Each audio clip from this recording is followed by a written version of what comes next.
உழவனுக்கு கொடுத்தது போலவே தமிழ்நாட்டில் கொடுத்திடு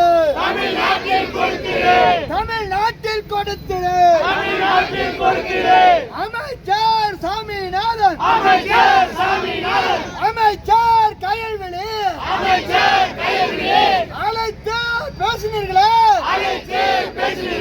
நாடாளுமன்ற தேர்தலின் போது போராட்டத்தில் இருந்த போராளிகளை அழைத்து பேசினீர்களே மாதம் மாறி கடந்து போச்சு உறுதிமொழி என்னாச்சு உறுதிமொழி என்னாச்சு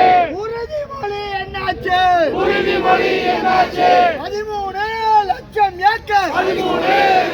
ஏக்கர் ஈனாம் நிலம் 30 லட்சம் மக்கள் வாழ்வாதாரம்